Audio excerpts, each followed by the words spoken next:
Darwin. Afin de pouvoir coder correctement en Java, l'utilisation de variables est quasiment obligatoire. Mais qu'est-ce qu'une variable? Il s'agit tout simplement d'un élément qui va vous permettre de mémoriser pendant l'exécution de votre application différentes valeurs utiles au fonctionnement de cette application. Nous allons donc voir dans cette formation comment déclarer et comment utiliser une variable. Donc, tout d'abord, vous devez savoir qu'il existe différents types de variables suivant l'information que vous souhaitez enregistrer à l'intérieur. Vous pouvez tout aussi bien insérer dans une variable un entier, un nombre décimal, un caractère, une chaîne de caractères, etc. Donc, par exemple, je vais ici créer une première variable que je vais nommer mon entier et je vais insérer par exemple la valeur 10 à l'intérieur. Pour cela, je déclare dans un premier temps ma variable. Donc pour dire que je souhaite utiliser un entier, je peux ici utiliser le type integer. Je mets donc ici le mot-clé int. Une fois le mot-clé inséré, je fais un espace et je choisis ensuite le nom de ma variable. Donc ici je l'appelle mon entier.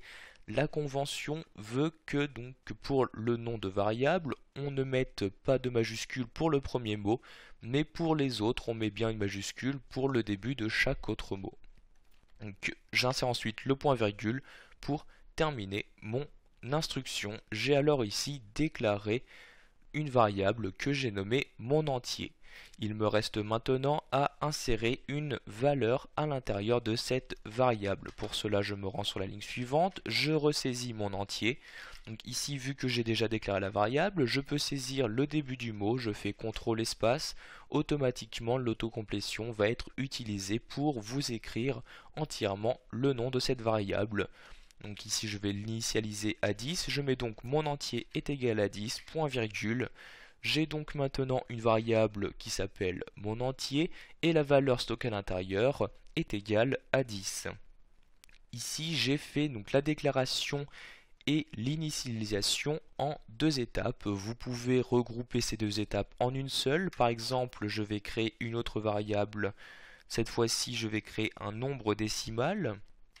Donc avec le mot-clé float. Donc, je vais par exemple le nommer myFloat comme ceci et vous pouvez directement ici mettre un égal et initialiser votre variable par exemple 23,7. Vu qu'il s'agit ici d'un float, je dois obligatoirement mettre un F comme ceci et bien évidemment insérer le point virgule. J'ai alors ici sur une seule et même ligne déclaré une variable myFloat et initialiser celle-ci avec une valeur. Donc pour l'instant, nous avons travaillé ici avec des nombres, que ce soit des entiers ou des nombres décimaux. Vous pouvez également créer des variables pour stocker un caractère. Pour cela, vous utilisez le mot-clé char comme ceci, donc char. Vous choisissez le nom de votre variable, par exemple mychar est égal à, et vous insérez ensuite le caractère en question. Par exemple, j'insère ici le A, donc je n'oublie pas ici des guillemets ou des codes tout simplement. J'insère ensuite le point virgule. Maintenant, la lettre A été insérée dans la variable mychar. Je peux également donc insérer directement l'intégralité d'une chaîne de caractères. Pour cela, j'utilise le mot-clé string pour représenter la chaîne de caractères. Ensuite, le nom de la variable, par exemple, ma chaîne est égal à, et je vais par exemple ici stocker le fameux Hello World comme ceci, donc avec le point d'exclamation, et je n'oublie pas ici le point virgule pour terminer mon instruction. Vous pouvez également utiliser des booléens qui ne peut prendre que deux valeurs, vrai ou faux, et qui va vous permettre donc de tester différentes conditions. Donc vous utilisez le mot-clé boolean, je le nomme par exemple myBool est égal à, et je vais par exemple l'initialiser à vrai, je mets donc true comme ceci. Nous allons maintenant vérifier que l'insertion des valeurs dans les variables a correctement été effectuée. Pour cela, je vais choisir d'afficher à l'aide de la commande system.out.println la valeur d'une variable. Donc j'écris ici syso, CTRL espace, automatiquement l'instruction est insérée à l'aide d'Eclipse. Donc comme nous l'avons vu dans la précédente formation, si je veux insérer directement une chaîne de caractères pour l'afficher dans la console, je dois mettre ici des guillemets.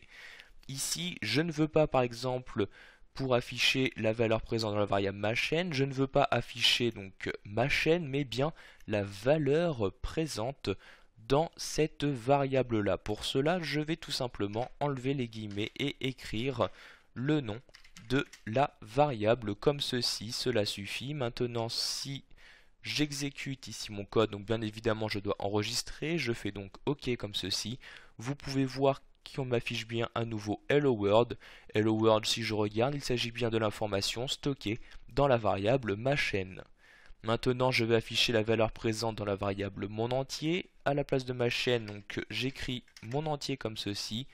J'enregistre, j'exécute et j'ai bien la valeur 10 qui est maintenant affichée dans la console. Nous allons profiter ici de l'utilisation des variables pour vous montrer un opérateur. Il s'agit de l'opérateur de concaténation que vous allez pouvoir utiliser par exemple ici dans cette instruction là. Par exemple ici je veux afficher dans la console ma variable mon entier vaut et avec la valeur donc ici 10. Donc pour cela je vais tout d'abord insérer des guillemets. Entre ces guillemets je vais mettre ici donc ma variable mon entier vaut comme ceci, donc avec un espace. Et ici, je veux donc ici bien laisser mon entier car je souhaite bien afficher la valeur présente dans cette variable. Il me suffit alors tout simplement de mettre un plus. Automatiquement, cette chaîne de caractères va être concaténée à la valeur présente dans la variable mon entier. Maintenant, j'enregistre, j'exécute et vous pouvez voir qu'il y a bien donc directement l'intégralité de la chaîne de caractères qui était affichée dans la console. L'avantage est que maintenant si je change ici la valeur de la variable mon entier, par exemple à la place de 10 je mets 20, je renregistre, je réexécute, comme vous pouvez le voir ici, la phrase a bien correctement été modifiée.